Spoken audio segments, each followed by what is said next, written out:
O presidente Jair Bolsonaro sancionou a lei que veio do Congresso para ele sobre o auxílio emergencial de R$ 600. Assinou, mas não está valendo ainda. Você acredita nisso? Eu vou explicar para você o que está acontecendo. Vem comigo.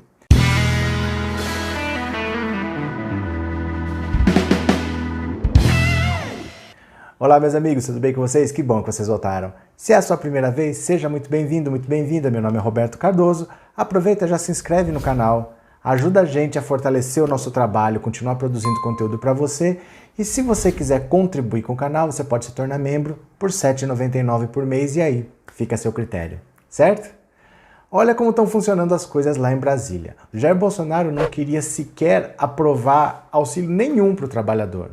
Na verdade, ele não queria nem buscar os brasileiros que estavam presos lá na China quando esse problema todo começou. Ele disse que não tinha dinheiro para mandar um avião buscar os brasileiros. Gente, ele não tinha dinheiro para mandar um avião fazer uma viagem. Era só isso. Vai e volta. Ele disse que não tinha dinheiro, que tinha muitas dificuldades, não sei o quê. Se tivesse que buscar todo mundo no mundo inteiro não ia ter como. Inventou essa desculpa. Pressionado, acabou indo buscar. Contrariado, mas mandou um avião da FAB lá buscar. Certo. Aí o mundo inteiro ajudando as pessoas a ficar em casa, porque a única maneira de você evitar essa disseminação é você isolar as pessoas, não deixar ter contato, porque o contágio é muito fácil. Então todo mundo isolando as pessoas e falando, você vai ficar em casa, mas toma um X aqui para você passar esse período difícil. O que ele fez? Nada. Enquanto ele fez nada.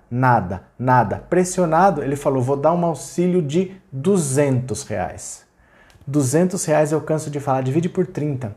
Não dá R$ 7 por dia. Ele quer que a pessoa viva com R$ 7 por dia, tendo que pagar aluguel, pagar luz, pagar água. Como assim?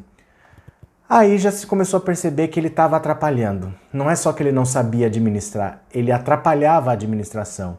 Então, o acordo foi assim, vamos fazer um parlamentarismo branco? Nós vamos fazer do nosso jeito e dane-se o que ele está decidindo. A Câmara foi lá e votou um projeto de lei para R$ 600 por pessoa. E se 2 na família tivessem direito, poderia somar e dar 1.200. E deram uma banana para os R$ 200 dele.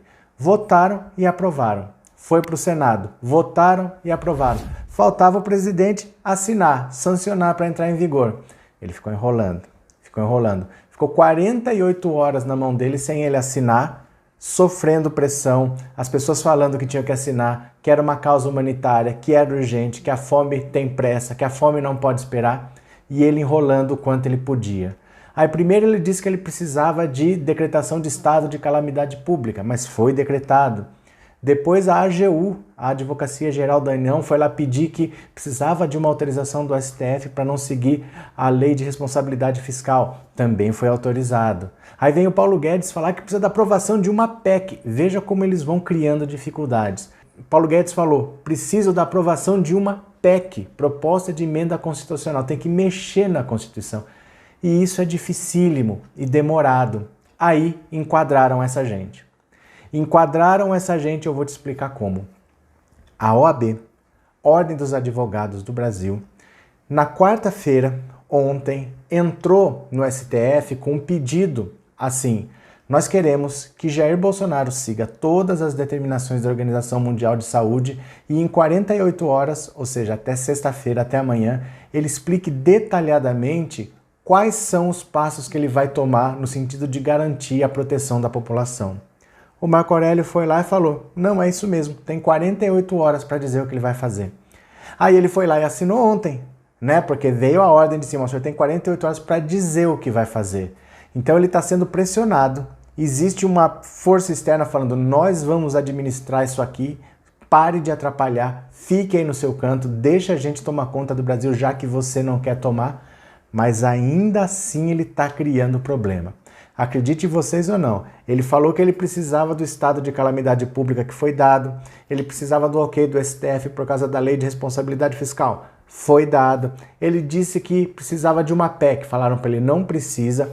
Agora ele está falando que precisa da edição de uma medida provisória. Veja bem, o presidente da República está falando que depende da aprovação de uma medida provisória, que quem faz é ele. Ele faz, ele assina, publicou no Diário Oficial, está valendo. Ele está esperando o quê, então? Se ele acha que precisa de uma medida provisória, por que ele ainda não fez? Eu acho que essa é a desculpa mais esfarrapada dos últimos 850 anos. Que não é possível que ele falar que ele não assinou porque ele depende de uma medida provisória, que quem faz é ele. Mas a desculpa atual é essa. Só que até amanhã ele vai ter que apresentar um plano detalhado do que ele vai fazer, quando ele vai fazer e como ele vai fazer. Porque até agora, para fugir um pouco da responsabilidade, quando ele é confrontado por alguém que está na alça de mira dele, ele fala assim, não, nós vamos fazer o possível, nós vamos trabalhar, não vamos medir esforços, mas na prática ele não faz nada. Então a partir de agora ele vai ter que ter um cronograma, ele vai ter que explicar passo a passo o que vai fazer, quanto vai custar, quando vai ser implementado, porque a paciência acabou. Essa ordem da OAB, lembra quem é o presidente da OAB? Felipe Santa Cruz, aquele cara que já está se batendo com o Bolsonaro há muito tempo e no meio do ano passado o Bolsonaro falou, ele quer saber de muita coisa? Eu vou falar para ele o que aconteceu com o pai dele. Isso eu acho que foi um dos golpes mais baixos que ele poderia dar, porque o pai dele foi sequestrado e morto pela ditadura dentro de instalações militares, isso dito por documento dos militares. Os próprios militares já assumiram que isso aconteceu, feito por eles em instalações militares. O corpo não foi entregue para a família porque não foi localizado. E aí ele fala, eu sei o que aconteceu com o pai dele, aquilo foi uma coisa tão baixa, por que não fala então? Por que está quieto esse tempo todo? Ele é conivente com alguma coisa? O que ele sabe? E deu aquele buchiche, aquele bafafá, ficou uma situação muito feia, mas o Felipe Santa Cruz não arredou pé. Ele está indo para cima de Jair Bolsonaro, tanto ele, tudo que ele pedir, o STF está assinando, tudo que a Câmara aprova, o STF está assinando embaixo, manda acontecer, manda fazer, e Bolsonaro está ficando de lado. Ele está completamente isolado. E hoje a alternativa mais fácil para que ele pare de atrapalhar é simplesmente usar esse parlamentarismo branco. Tá todo mundo governando menos ele. Ele não está determinando mais nada. Só que ele ainda está conseguindo atrapalhar. Então, por exemplo, ele já assinou essa lei que veio do Congresso dos R$600, já está assinada, ainda não foi publicada no Diário Oficial. E basta publicar que tem força de lei, que já está valendo. Mesmo quando publicar, ainda faltam os detalhes. Ainda falta saber como vai ser pago, quem vai ser pago primeiro, se vai ser pago em lotérica, se vai ser pago por meio eletrônico, como que isso vai ser feito? Não se sabe. As pessoas que não estão no cadastro único, como elas vão ser atendidas? Não se sabe. Então a ordem da OAB é, nós precisamos saber exatamente quando isso vai acontecer, quais são os prazos, quais são os custos e como que isso vai ser colocado em prática. Então Bolsonaro nesse momento está contra a parede. As pessoas já perceberam que a vida das pessoas está em risco. Hoje, por exemplo, por falta de testes, nós temos muito mais casos suspeitos do que casos confirmados, porque a pessoa morre e você não pode escrever o que foi, porque você não testou. Então você fala que é insuficiência respiratória, você fala que é pneumonia, porque não tem como saber, não é testado. Então o número de mortes e o número de casos confirmados ainda é baixo, porque você não consegue confirmar muitos casos. Tem muito mais casos suspeito que você sabe que é. Não é suspeito, você sabe que é. Mas sem o teste você não pode falar.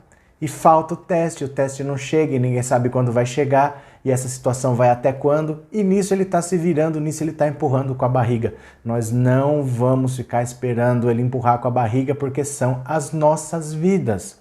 Então a partir de agora eu quero que você comece a prestar atenção nos detalhes, nas entrelinhas. Tudo que se diz que ele está fazendo, ele não está fazendo, ele está sendo obrigado a fazer. A gente vê até assim em Facebook, né, gente que está postando assim, aquele gado mais acrítico mesmo, né? Normalmente é até adolescente que não sabe de nada, postando assim, critica o presidente, mas tá louco para ir pegar lá os R$600, né?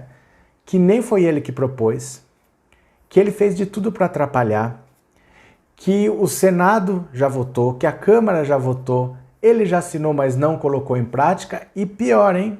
Ele ainda vetou trechos da lei, porque a lei não falava só do auxílio de R$600. Por exemplo, o BCP, que é um auxílio de um salário mínimo para pessoas deficientes e para pessoas idosas de baixa renda, ele é pago para quem recebe até 1/4 de salário mínimo de renda.